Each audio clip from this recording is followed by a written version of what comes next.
Hello, and welcome back to Gosho Readings by Elisa. I will be completing the reading of the Rissho and Kokuran, or on establishing the correct teaching for the peace of the land today, starting at page 22 in the volume 1 of the Writings of Nichiren Daishonin. Before we go on, there were a few footnotes from the last segment that I read, which I thought were kind of informative, and I'd like to just get to them. If you did listen to the second section, which I read last, you realize it was rather long, and there are a lot of references that are unfamiliar to contemporary American readers that would have been more common to people of that era. And it would be tedious to go through all of them, I believe, but there's a few that I thought were pretty interesting. So one was from page 18, footnote 44. And this is important because it was a statement that the guest is making. And if you, just to refresh your memory, the Gosho reads, "Therefore, one must first of all pray for the safety of the nation and then work to establish the Buddhist law." So the footnote reminds us by saying this statement by the guest, who represents the highest political authority in the land, reflects his position as a ruler who puts matters of government first. In contrast, the Daishonin, who is represented in this writing as the host, teaches that the refutation of misleading teachings and the propagation of the correct teaching are the surest way to establish the true security of the nation. So I think that's an important point to remember when we're reading this very important Gosho that is so timely today. The next note was number 45, which appeared on page, the text was on page 19. And this was referring to the 4 grave offenses that somebody could commit. And just for your interest, the 4 grave offenses are those particularly grave among the 10 evil offenses. And these 4 are killing, stealing, committing adultery, and lying. And then note 46, which came on page 20. And the context was, quote, "Killing any person from an ordinary mortal to an anagamin constitutes what is termed the middle degree." Anagamin, that refers to, according to the note, a non-returner, which is one who has reached the 3rd of the 4 stages that voice hearers can attain. The 4th and highest stage is that of arhat. And just to clarify, voice hearers are what we used to use the term for the 7th world of the 10 worlds, which was that of learning. So those in the world of learning would be known as, there would be some anagamins in there and arhats as well. And note 47, which is on page 21. It's an interesting little note. I'll read the passage again. Quote, "Kashyapa, the king who lived at that time, was I myself, and the monk who preached was the Buddha Kashyapa. Kashyapa, those who defend the correct teaching enjoy this kind of boundless reward." So the note is about Kashyapa and says Kashyapa was one of the 7 ancient Buddhas, or Buddhas of the past. Of these 7, the Buddha Kashyapa was the 6th to appear, and Shakyamuni Buddha was the 7th. And then the final note for this section was note 48, which appears later on that page. The quote went, "Because of hunger, many men at that time will declare their determination to leave their families and become monks. Men such as these may be called shave pates." And the note says, "Shave pate refers here to someone who has received tonsure and become a monk for self-serving reasons, such as to gain personal security or financial comfort, and is negligent in the practice and study of Buddhism." So I thought those were informative, useful, or otherwise interesting notes to share. And now I would like to continue reading this important writing where we left off, and hopefully planning to complete it today. The last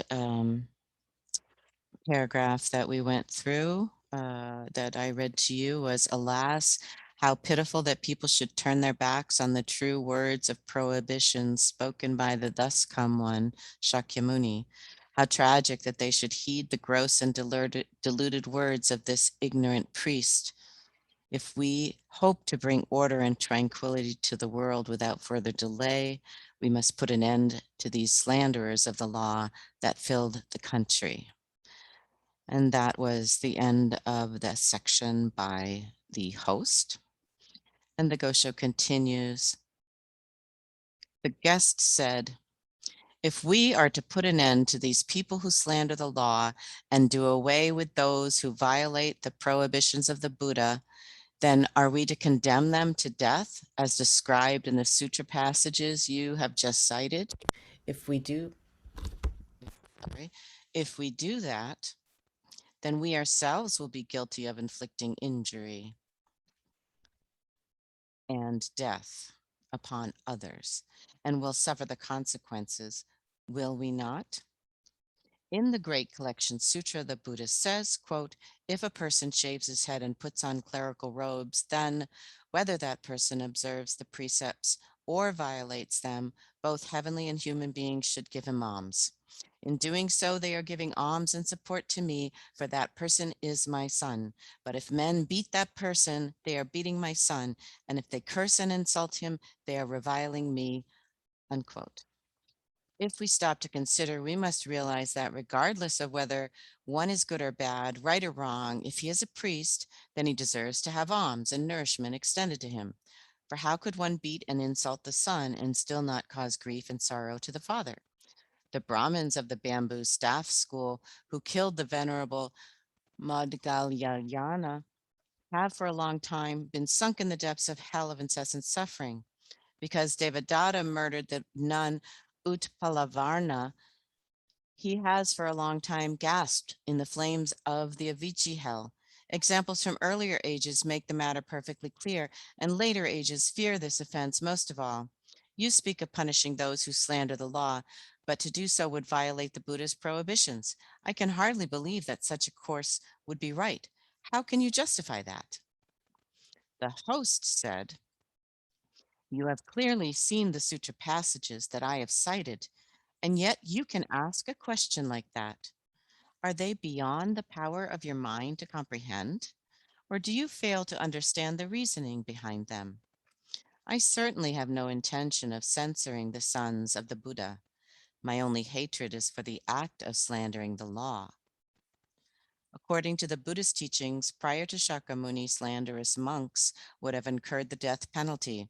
But since the time of Shakyamuni, the one who can endure, the giving of alms to slanderous monks is forbidden in the sutra teachings. Now, if all the four kinds of Buddhists within the four seas and the 10,000 lands would only cease giving alms to wicked priests and instead all come over to the side of the good, then how could any more troubles rise to plague us or disasters come to confront us?" With this, the guest moved off his mat in a gesture of respect, straight, straight, sorry, straightened the collar of his robe and said, "The Buddhist teachings vary greatly, and it is difficult to investigate each doctrine in full. I have had many doubts and perplexities and have been unable to distinguish right from wrong. Nevertheless, this work by the sage Honen Nembutsu chosen above all does in fact exist, and it lumps together all the various Buddhas, sutras, bodhisattvas, and deities, and says that one should discard, close, ignore, and abandon them. The meaning of the text is perfectly clear, and as a result of this, the sages have departed from the nation. The benevolent deities have left their dwelling places. Hunger and thirst fill the world, and disease and pestilence spread widely. Now, by citing passages from a wide variety of scriptures, you have clearly demonstrated the rights and wrongs of the matter. Therefore, I have completely forsaken my earlier mistaken convictions, and my ears and eyes have been opened on point after point. There can be no doubt that all people, from the ruler on down to the general populace, rejoice in and desire the stability of the nation and the peace of the world. If we can quickly put an end to the alms that are given to these Ichanchikas and ensure that continuing support is instead given to the host of true priests and nuns, if we can still these white waves that trouble the ocean of the Buddha and cut down these green groves that overgrow the mountain of the law, then the world may become as peaceful as it was in the golden ages of Fu Xi and Shang Nung, and the nation may flourish as it did under the rulers Yao and Shun. After that, there will be time to dip into the waters of the law and to decide which are shallow doctrines and which are deep, and to pay honor to the pillars and beams that support the house of the Buddha. Host exclaimed with delight, "The dove has changed into a hawk, the sparrow into a clam. How gratifying! You have associated with a friend in the orchid room and have become as straight as mugwort growing among hemp. If you will truly give consideration to the troubles I have been describing and put entire faith in these words of mine, then the winds will blow gently, the waves will be calm, and in no time at all we will enjoy bountiful harvests. But a person's heart may change with the times, and the nature of a thing may alter with its surroundings. Just as the moon on the water will be tossed about by the waves, or the soldiers in the vanguard will be cowed by the swords of the enemy. So, although at this moment you may say you believe in my words, I fear that later you will forget them completely. Now, if we wish first of all to bring security to the nation and to pray for our present and future lives, then we must hasten to examine and consider the situation and take measures as soon as possible to remedy it. Why do I say this? Because of the 7 types of disasters described in the Medicine Master Sutra, 5 have already occurred. Only 2 have yet to appear, the calamity of invasion from foreign lands and the calamity of revolt within one's own domain. And of the 3 calamities mentioned in the Great Collection Sutra, 2 have already made their appearance. Only one remains, the disaster of warfare. The different types of disaster and calamity enumerated in the Golden Light Sutra have arisen one after the other. Only that described as marauders from other regions invading and plundering the nation has yet to materialize. This is the only trouble that has not yet come. And of the 7 disasters listed in the Benevolent King Sutra, 6 are now upon us in full force. Only one has not yet appeared, the calamity that occurs when enemies rise up on all 4 sides and invade the nation. Moreover, as the Benevolent King Sutra says, quote, when a nation becomes disordered, it is the spirits that first show signs of rampancy. Because the spirits become rampant, all the people of the nation become disordered, unquote. Now, if we examine the present situation carefully in the light of this passage, we will see that the various spirits have for some time been rampant, and many of the people have perished. If the first predicted misfortune in the sutra has already occurred, as is obvious, then how can we doubt that the later disasters will follow? If, in punishment for the evil doctrines that are upheld, the troubles that have yet to appear should fall upon us one after the other, then it will be too late to act, will it not? Emperors and kings have their foundation in the state and bring peace and order to the age. Ministers and commoners hold possession of their fields and gardens and supply the needs of the world. But if marauders come from other regions to invade the nation, or if revolt breaks out within the domain and people's lands are seized and plundered, how can there be anything but terror and confusion? If the nation is destroyed and people's homes are wiped out, then where can one flee for safety? If you care anything about your personal security, you should first of all pray for order and tranquility throughout the four quarters of the land, should you not? It seems to me that when people are in this world, they all fear what their lot may be in the life to come. So it is that they put their faith in distorted doctrines and pay honor to slanderous teachings. It distresses me that they should be so confused about right and wrong, and at the same time, I feel pity that having embraced Buddhism, they should have chosen the wrong kind. With the power of faith that is in their hearts, why must they recklessly give credence to distorted doctrines?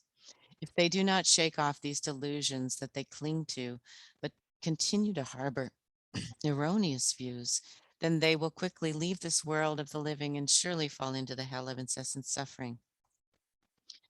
Thus, the Great Collection Sutra says, quote, though for countless existences in the past, the ruler of a state may have practiced the giving of alms, observed the precepts, and cultivated wisdom, if he sees that my teaching is in danger of perishing and stands idly by without doing anything to protect it, then all the inestimable roots of goodness that he has planted through the practices just mentioned will be entirely wiped out. Before long, the ruler will fall gravely ill, and after his life has come to an end, he will be reborn in the great hell. And the same fate will befall the ruler's consort, his heir, the high ministers of the state, the lords of cities, the village heads and generals, the magistrates of districts, and the other officials. Unquote. The Benevolent King Sutra states, quote, if persons destroy the teachings of the Buddha, they will have no filial sons, no harmony with their six kinds of relatives, and no aid from the heavenly deities and dragons. Disease and evil demons will come day after day to torment them. Disasters will descend on them incessantly, and misfortune will dog them wherever they go. And when they die, they will fall into the realm of hell, hungry spirits, and animals. Even if they should be reborn as human beings, they will be destined to become soldiers or slaves. Retribution will follow as an echo follows a sound, or a shadow follows a form. Someone writing at night may put out the lamp, but the words he has written will still remain. It is the same with the effect of the deeds we perform in the threefold world, unquote. The second volume of the Lotus Sutra says, quote, if a person fails to have faith, but instead slanders this sutra, when his life comes to an end, he will enter the Avicii hell. And in the quote, never disparaging quote chapter in the seventh volume, it says, quote, for 1,000 kalpas they underwent great suffering in the Avicii hell, unquote. In Nirvana Sutra, in the Nirvana Sutra, we read, quote, if a person separates himself from good friends, refuses to listen to the correct teaching, and instead embraces evil teachings, then as a result, he will sink down into the Avicii hell, where the size of his body will become 84,000 yojanas in total length and breadth, unquote. There's a little note that says, according to the Nirvana Sutra, the place called the Avicii hell, or the hell of incessant suffering, measures 84,000 yojanas in total length. It is said that when a person falls into this hell, he or she alone is sufficient to fill it up completely.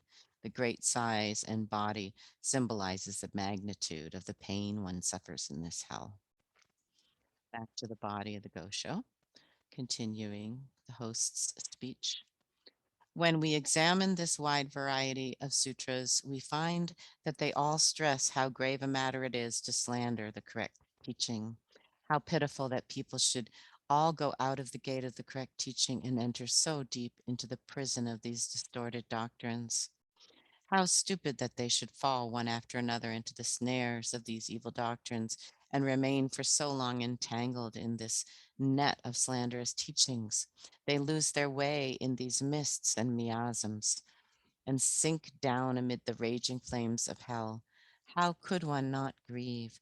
How could one not suffer? Therefore, you must quickly reform the tenets that you hold in your heart and embrace the one true vehicle, the single good doctrine of the Lotus Sutra. If you do so, then the threefold world will become the Buddha land. And how could a Buddha land ever decline? The regions in the 10 directions will all become treasure realms. And how could a treasure realm ever suffer harm? If you live in a country that knows no decline or diminution, in a land that suffers no harm or disruption, then your body will find peace and security, and your mind will be calm and untroubled. You must believe my words. Heed what I say. The guest said, since it concerns both this life and lives to come, who could fail to be cautious in a matter such as this? Who could fail to agree with you? Now, when I examine the passages you have cited from the sutras and see exactly what the Buddha has said, I realize that slandering the law is a very grave fault indeed, that violating the law is in truth a terrible offense. I have put all my faith in one Buddha alone, Amida, and rejected all the other Buddhas. I have honored the 3 Pure Land Sutras and set aside the other sutras, but this was not due to any distorted ideas of my own conception. I was simply obeying the words of the eminent men of the past, and the same is true of all the other persons in the 10 directions. But now I realize that to do so means to exhaust oneself in futile efforts in this life and to fall into the Avicii hell in the life to come. The texts you have cited are perfectly clear on this point, and their arguments are detailed. They leave no room for doubt. From now on, with your kind instruction to guide me, I wish to continue dispelling the ignorance from my mind. I hope we may set about as quickly as possible, taking measures to deal with these slanderers against the law, with these slanders against the law, and to bring peace to the world without delay, thus ensuring that we may live in safety in this life and enjoy good fortune in the life to come. But it is not enough that I alone should accept and have faith in your words. We must see to it that others as well are warned of their effort. And that concludes the reading of On Establishing the Correct Teaching for the Peace of the Land, also known as the Rissho Ankoku Run. Um, Thank you so much for listening. I hope you enjoy hearing this very important Gosho and that it inspires you in some way. If you like it, please give me a thumbs up. Feel free to subscribe, and especially please forward this to anyone you know who would benefit from being read to, having this Gosho read to him or her. Thank you again. See you next time.